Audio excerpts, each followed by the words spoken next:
2 நாள் தான் இருக்கு. அதுக்குள்ள எதுக்காக தேவையில்லாம இவ்ளோ சண்டைகள் அப்படின்றது தான் இங்க சுத்தமா புரியல. அதாவது எக்ஸிட் போல் 2026 தமிழ்நாடு அப்படின்னு சொல்லிட்டு கண்டவன்லாம் ஒரு எக்ஸிட் போல் ரிப்போர்ட்டை கொடுத்துக்கிட்டு வந்துக்கிட்டு இருக்காங்க. அதுலேயும் பார்த்தீங்கன்னா ரொம்ப ரொம்ப குறிப்பிட்ட எனக்கு 2 விஷயம் தான் கண்ணுக்கு தெரிஞ்சுக்கிட்டே இருக்கு. டிஎம்கே, டிவிகே, ஏடிஎம்கே இதெல்லாம் விட்டுருங்க. ஆனால் என்டிகே அப்படின்னு சொல்லிட்டு ஒரு கட்சி இருக்கு, நான் தமிழ் அப்படின்னு சொல்லி ஒரு கட்சி, அந்த பேரை கூட எவனும் போட மாட்றாங்க. அது மட்டும் இல்லை, அதை மற்றவையில் சேர்த்துட்டு போயிடுறாங்க. இப்போது டாவைக்காவை ஜெயிக்கணும்னு சொல்லிட்டு ஒரு நிறுவனம் சொல்லுது. அந்த நிறுவனம் என்ன சொல்கிறாங்கன்னா டிவிக்கே 98லேருந்து 130 இடங்களை பிடிக்கும் அப்படின்னு சொல்லுது. மற்றவைகள் எல்லாமே என்ன சொல்கிறாங்கன்னா டிவிகேவுக்கு ஒரு 10 இடம் வரும், 4 இடம் வரும், 6 இடம் வரும், அதிகபட்சமாக 15 இடங்கள் வரும், அதுக்கு மேலே வராதுன்றாங்க. அதிகபட்சமான எக்ஸிட் போல் ரிப்போர்ட் என்ன சொல்லுதுன்னா மறுபடியும் டிஎம்கே தான் ஆட்சி அமைக்கும் அப்படின்னு சொல்கிறாங்க. அது மட்டும் இல்லாமல் ஏடிஎம்கே தன்னுடைய வாக்கு சதவிகிதத்தை டிவிகே கிட்ட இழந்துடுச்சு அப்படின்னு சொல்கிறாங்க. சில பேர் என்ன சொல்கிறாங்கன்னா இல்லை ஏடிஎம்கேவும் வந்துட்டு ஒரு கணிசமான இடங்களை பிடிக்கும் அப்படின்றாங்க. ஃபார் எக்ஸாம்பிள் 60லேருந்து 90 அப்படின்னு சொல்லிட்டு இருக்காங்க. எத்தனை பேர் தாண்டா ஒரு காலகட்டத்தில் எக்ஸிட் போல்லாம் நம்பணும். எக்ஸிட் போல் வந்துட்டு ஓரளவுக்கு ஒரு நம்பகத்தன்மையை கொடுத்துச்சு. ஸோ கிட்டத்தட்ட இவங்க ஜெயிப்பாங்கன்னு சொன்னால் அது 180% அது நடந்திருக்கு. ஸோ அதனால் எக்ஸிட் போல் விஷயத்தை நம்ம அப்போல்லாம் நம்பிட்டு இருந்தோம். இப்போல்லாம் அப்படியா நடக்குது? நீங்களும் தான் ஓட்டு போட்டீங்க, நானும் தான் ஓட்டு போட்டோம். எத்தனை பேர் எக்ஸிட் போலுக்கு வந்து நம்மக்கிட்ட கேட்டாங்க? ஆக்சுவலி எக்ஸிட் போல்னா ஃபஸ்ட்டு என்ன, ஓட்டு போட்டு முடிச்சதுக்கப்புறமா மக்கள் கிட்ட போயிட்டு நீங்கள் யாருக்கு ஓட்டு போட்டீங்க அப்படின்னு சொல்லி கேட்குறது தான் எக்ஸிட் போல். அதை வச்சு தான் இப்படிப்பட்ட ரிசல்ட் எல்லாம் வெளியே சொல்லிட்டு இருப்பாங்க. முதல்ல ஓட்டு போட்ட மக்கள் கிட்ட போய் நீ யாருக்கு ஓட்டு போட்டேன்னு கேட்கதே தப்பு. அப்படி இருந்தும் எக்ஸிட் போலலாம் நம்ம நம்பிக்கிட்டு உக்காந்துக்கிட்டு இருக்கோம். பல பேர் நம்ம இவங்களுக்கு தான் ஓட்டு போட்டுன்னு சொல்லவே மாட்டாங்க, தப்பாக வேணும்னே மாற்றி தான் சொல்லுவாங்க. இது எல்லாமே ஜஸ்ட் ஒரு அசம்ஷன் மட்டும்தான். இதை புரிஞ்சிக்காம எதுக்காக ஒவ்வொரு கட்சியினரும் மற்ற கட்சிக்கிட்ட போயிட்டு சண்டை போடுறது, திட்டுறது, நாங்கள் தான் ஜெயித்தோம், பத்தியா எக்ஸிட் போலில் இப்படி வந்திருக்கு, பத்தியா நாங்கள் ஜெயிக்க மாட்டோம், இருந்தாலும் இவ்வளோ ஓட்டுகளை பிடிச்சிட்டோம் பத்தியா. எதுக்கு? ரிசல்ட்டே இன்னும் வரல. ஆக்சுவலாக ரொம்ப உண்மையான விஷயம் என்ன சொல்ல போனால், இந்த வருடம் வந்த எல்லா எக்ஸிட் போலுமே போய் தான், ஒன்றுமே உண்மை கிடையாது. எதையுமே மக்கள்கிட்ட போய் டைரெக்டாக அவங்க கூட உட்காந்து பழகி கேட்டு தெரிஞ்சுக்கிட்டதே கிடையாது. இந்த முறை வந்துட்டு எக்ஸிட் போடலாம் சும்மா குத்து மதிப்பா மொத்தம் 234 சரி அவங்களுக்கு இவ்வளோ போடு, அந்த 234 அவங்க இஷ்டத்துக்கு பிரிச்சுக்கிறானுங்க. இவனுக்கு ஒரு 30 போடு, அவனுக்கு ஒரு 70 போடு, இவனுக்கு ஒரு 130 போடு, பேலன்ஸ் எவ்வளோ இருக்கோ அதை மற்றவங்களை தூக்கி போடு.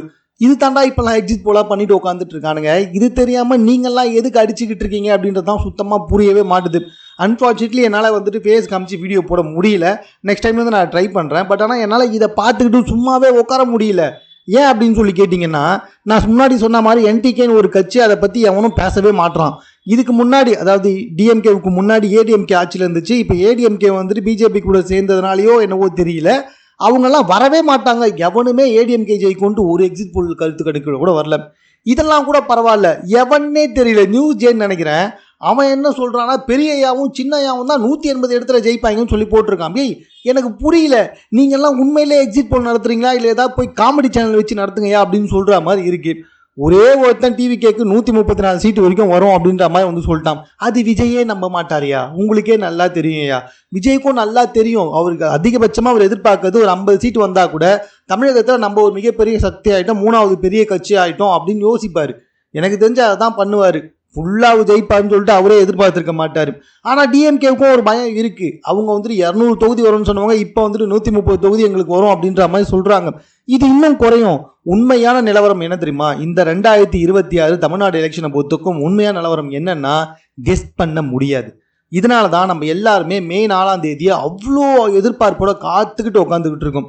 இதுக்கு முன்னாடி அந்த எலெக்ஷன்லாம் ரிசல்ட்டிங் டேட்டை இந்தளவுக்கு எதிர்பார்க்க மாட்டோம். ஏன்னா அஃப்கோர்ஸ் உண்மையிலே வந்துட்டு விஜய்க்கு எத்தனை சீட்டு வரும் அப்படின்ற ஒரு கருத்து கணிப்பால் நம்ம எதிர்பார்த்துட்டு இருக்கோன்றதை தாண்டி இந்த 2026 தமிழ்நாடு எலெக்ஷனை வந்துட்டு யாராலையுமே யூகிக்க முடியாத அளவில் இருக்குது. அதனால தான் நம்ம மே 4 ரிசல்ட் வரட்டும் உட்காந்துக்கிட்டு இருக்கோம். அதுக்குள்ளே பார்த்தீங்கன்னா இவங்க எல்லாமே எக்ஸிட் போலு, அந்த போலு, இந்த போலுன்னு சொல்லிட்டு வார்த்தை வேற வந்துக்கிட்டு இருக்கு கருமம். அதெல்லாம் சொல்லி மக்கள்கிட்ட தேவையில்லாமல் ஒரு பேனிக்கை கிரியேட் பண்ணிட்டு உட்காந்துட்டு இருக்காங்க. மக்கள்கிட்ட ஒரு ரிசல்ட்டை முன்கூட்டியே திணிக்கிற மாதிரி இருக்குது. எனக்கு என்னவோ ஏற்கனவே இதெல்லாம் முடிவு பண்ணி வச்சுட்டு அதுக்கப்புறமா இதெல்லாம் திணிக்கிற மாதிரியே உட்காந்துக்கிட்டு இருக்கு. எதுக்கு இந்த ஈத்தர தேவையில்லாத வேலை, மானங்கெட்ட வேலை அப்படின்றத எனக்கு சுத்தமாக புரியவே இல்லை. யாருமே தயவு செஞ்சு எக்ஸிட் போல நம்பாதீங்க.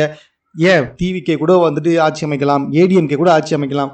ஏன்பா நியூஸே சொன்ன மாதிரி சின்னம்மா கூட ஆட்சி அமைக்கலாம், சொல்ல முடியாது. சாரி, நான் கடைசியாக சொன்னது மட்டும் முழுக்க காமெடிக்கு, அதை விட்டுருங்க. ஸோ மற்றபடி பார்த்தீங்கன்னா இந்த எக்ஸிட் போலில் ஒரு மண்ணும் கிடையாது, ஜஸ்ட் குப்பை. ஸோ மே 4ஆம் தேதிக்கு அப்புறமா தான் உண்மை நிலவரம் என்ன அப்படின்றது தெரிய வரும். ஸோ எவனாச்சும் எக்ஸிட் போல் அப்படி இப்படின்னு சொல்லி தூக்கிட்டு வந்தானா தயவு செஞ்சு கொஞ்சம் அப்படியே லைட்டாக முன்னாடியும் பின்னாடியும் மூடிட்டு உட்காருங்க ப்ரோ அப்படின்ற மாதிரி சொல்லி அனுப்பிச்சிருங்க. ஸோ இதுதான் உண்மையான நிலவரமே. இதுதான் டிவிகேவுடைய தமிழ்நாடுடைய இந்த எலெக்ஷன் வந்துட்டு அன்பிரடிக்டபிள். டிவிகே கூட ஆட்சி அமைக்கலாம், டவுட்டே கிடையாது. அதுக்கும் நிறைய வாய்ப்புகள் இருக்குது. இல்லை முன்ன மாதிரியே வந்துட்டு பார்த்தீங்கன்னா டிஎம்கே ஆட்சி அமைக்கிறதுக்கும் வாய்ப்பு இருக்குது, இல்லைனா ஏடிஎம்கே வருவதற்கும் வாய்ப்பு இருக்குது. ஸோ இந்த 3த்துக்கும் நிறைய வாய்ப்பு இருக்குது. தயவு செஞ்சு அப்படியும் மீறி எக்ஸிட் போல் எவனா நடத்துறீங்கன்னா கருமம் பிடிச்சவங்களா. என்டிகேன்னு ஒரு கட்சி இருக்கியா, அதுவும் தமிழ்நாட்டில் வந்துட்டு மறுக்க முடியாத ஒரு கட்சி. 2 சீட்டு இருந்தாலும் பரவாயில்ல, அது ஒரு கட்சி நேமாக போட்டு அதுக்காக போடுங்க, அதையாக மற்றவர்கள் எடுத்து போய் சேர்க்குறீங்க அப்படின்ற மாதிரி தான் சொல்ல தோணுது. ஸோ whatever guys, என்னோட கருத்தை பொறுத்த வரைக்கும் எக்ஸிட் போல்லாம் ஒன்றுமே கிடையாது. தயவு செஞ்சு அதை நம்பி யாருமே இருக்க வேண்டாம். ஸோ மே ரிசல்ட் வர வரைக்கும் வெயிட் பண்ணுங்கள், பொறுமையாக இருங்க. ஜெயிச்சாலும் தோத்தாலும் பரவாயில்ல, அடுத்த தேர்தலில் பார்த்துக்கலாம். ஸோ இப்போதைக்கு அமைதியாக பொறுமையாக ரிசல்ட்டுக்காக வெயிட் பண்ணுறது மட்டும்தான் நம்மளுடைய ஒர்க். ஸோ இது சம்மந்தமாக உங்கள் கருத்து என்ன அப்படின்றத கமெண்ட்டில் தெரியப்படுத்துங்க. மேலும் இது போன்ற செய்திகளை தெரிந்து கொள்வதற்கு நம்ம சென்னை சேனலை சப்ஸ்கிரைப் பண்ணுங்கள்.